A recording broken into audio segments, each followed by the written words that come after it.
老帅是个郁郁不得志的作家，2、3年里家里的生活都由他老婆开支。虽然老婆是个警局的探长，日子还算过得去吧，但老帅还是为了让家里人过得更好，决定去网络公司寻个热线客服的工作。尽管这份工作比化粪池潜水还要糟糕，但1分钱难倒英雄汉，被生活赶鸭子上架的老帅也只好做了。就在这个岗位上，他认识了同事贾哥。不过老帅也不是做这行的料，板凳还没做热乎就被老板给炒了鱿鱼。这下他又变成了零收入人群。正当老帅准备开着他的小破车离开时，贾哥追了上来，向老帅提出了一个特殊的生意。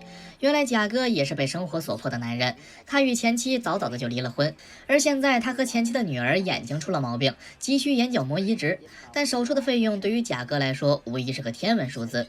于是这便想着拉拢老帅入伙他的生意，而老帅一边出于对贾哥的同情，一边又考虑自己和家人需要钱，就同意了贾哥。这天夜里便和贾哥在酒吧商量起生意细节。原来贾哥偷了公司的信息记录，从中查到一个牧师的上网记录。好家伙，这牧师一天上网5个小时，4个半小时都在看黄色网站。身为上帝的马仔居然暗地里干这种事情，要是传出去了，那可是全完了。所以现在只要他们打一通勒索电话，牧师一定会破财免灾。就在两人商量着时，贾哥的姘头小粉冒了出来。原来他一直坐在邻桌，把他们的计划全听见了。他直接表示，你们2个干不成这活，因为老帅和贾哥做过电话客服，如果要是打勒索电话，警察一对比就能查出来，所以现在只有让自己入伙，用中间人的身份打电话才能成事。行吧，3人说干就干，找了个电话亭去给牧师打了通电话。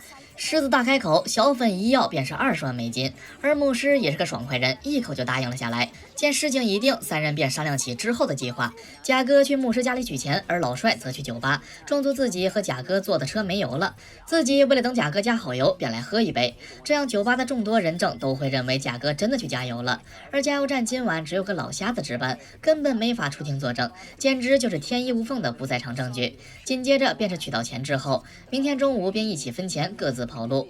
计划定开之前，老帅回家和老婆吃了顿饭。期间，老婆跟老帅讲了讲最近镇上老发生命案，一定是那个专门虐杀年轻女性的杀人魔到这儿了。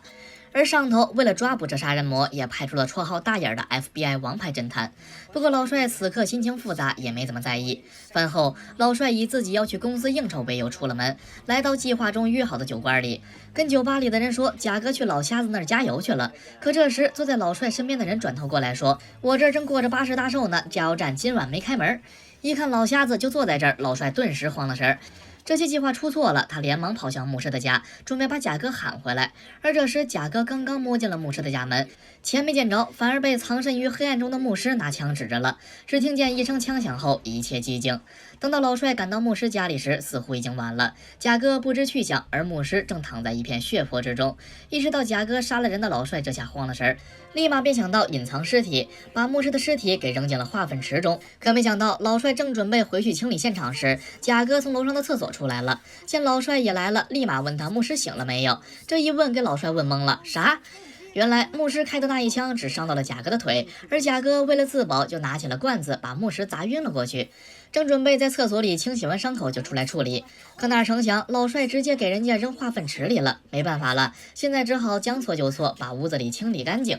就在老帅擦着地板上的血时，他猛地一抬头，发现房中那尊慈祥的基督像竟然流下了眼泪，仿佛在对老帅的行为感到痛心。而老帅见过神迹，也内心痛苦不已，跪在基督像前忏悔自己的过错。而这时贾哥过来一看，不是，你小子是不是傻，没看见楼上漏水吗？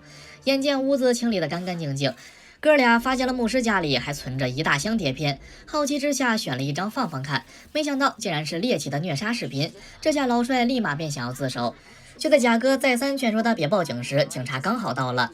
警察见开门的老帅以为他是牧师的家人，便告知了他牧师的死讯。在几条街外的汽车里发现了牧师的尸体，脑袋上被子弹开了3个洞。警察的一番话顿时给老帅整得摸不着头脑了，但眼下的当务之急还是先把警察给糊弄过去。可好巧不巧，警察刚好发现了地面上有拖动的痕迹，顺藤摸瓜的就找到了化粪池的盖子。眼见这下没辙了，贾哥只好拿起个盘子把警察砸晕了过去，绑了起来。而负责清理现场的老帅捡起警察掉落的警徽就揣进了兜里。而与此同时，牧师的老婆回来了，手上还拿着枪。老帅贾哥和刚刚醒来的警察一时都不敢轻举妄动。而根据反派死于话多的原则，牧师老婆狂妄自大地告诉了他们真相。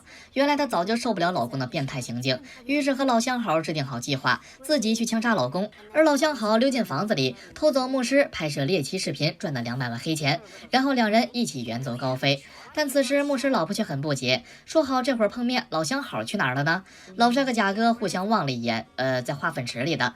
就在这时，小粉杀了出来，一斧头给牧师老婆开了瓢，总算解决了这次危机。然后三人在牧师的房子里东翻西找，终于找到了那200万。但老帅这时却打了退堂鼓，他想要自首，而一旁的警察也表示自己会为老帅作证，尽量让他少蹲几年牢。贾哥和小粉见老帅去意已决，只好答应把他和警察带到郊外时放他们走。就在正要出发时，警察假借上厕所为名，想要翻窗户逃走，然后就听见一声巨响，警察翻窗户时脚下一滑，把脑袋给摔开了花。这下没了唯一的证人，老帅是跳进黄河也洗不清了，于是只好再一次跟贾哥和小粉成了一条绳子上的蚂蚱。三人把牧师老婆和警察的尸体装箱，准备带到野外伪装成一场意外死亡。而当车子驶向郊外时，老帅无意中看见了一家照相馆的广告墙，发现贾哥从头到尾都在扯谎。他钱包里那张妻女的照片，就正是照相馆上面贴着的宣传相片。气愤的老帅和贾哥在车子里瞬间就干了起来，结果不小心一拳打倒了开车的小粉，车辆差点失控撞上了迎面驶来的汽车。幸好小粉反应快，才没出大事。对面汽车上坐的胖老头立马下来询问他们的状况，而贾哥这时本来就在气头上，骂了别人一句死胖子后就坐回车上，一溜烟的便往郊外飞驰。可等到了地方，打开后备箱一看，坏事了，牧师老婆没死透，半路给跑了。三人立马开上车就往回赶，希望能找到奄奄一息的牧师老婆。然后只听哐当一声，准备找人求救的牧师老婆刚好和三人的车撞上了，这下肯定死透了。而这时警察也刚好路过了这里，带队的人又刚好是老帅的老婆。一转眼，三人就被扭送进了警察局问话。而负责他们这件事的，竟然是那个传说中的王牌探员大眼。但当大眼一露面，三人顿时轻松了下来。原来大眼就是之前差点和他们撞上的胖老头，看他这副憨憨模样，肯定查不出个所以然。可是大眼只是给牧师老婆的尸体做了个初步的尸检，就把事情的来龙去脉推理的头头是道，顿时就把贾哥和小粉吓得后背直冒汗。但最后因为没有关键性证据，还是放三人走了。临走之时，老帅看着因为自己今晚不在家而被老婆带到警察局照顾的女儿，将自己的外套给她披上。离开警局后的三人立马找了个破旧的工地，准备赶紧处理掉警察的尸体。可就在这时，大眼出现了。原来他早就怀疑起了他们仨，出了警局便一直在跟踪。现在人赃俱获，再也没有什么可狡辩的了。大眼把贾哥给挑了出来，因为贾哥之前骂过大眼死胖子，于是这下大眼直接有仇报仇，有冤报冤，几番拳脚把贾哥收拾得满地找牙。但贾哥突然间抓到了机会，偷袭了大眼，手中的枪顿时飞了出去，刚好落在了老帅手里。这下大眼变成了弱势方了。为了自身安全，大眼立马向他们说出了一个惊人消息。原来他早就发现了小粉的真实身份，他就是远近闻名的连环杀手粉寡妇，习惯在身上带一瓶下了毒的酒，专门杀害毫无戒心的男性。正如大眼嘴里讲的，小粉身上果然带着一个酒壶。老帅一看，瞬间吓得把枪调转，指向了小粉。小粉为了证明清白，只好大大的喝了一口酒壶里的酒，结果这就是普通的酒，根本没有毒。当三人明白这只是一场误会时，大眼已经找到机会跑得没影了。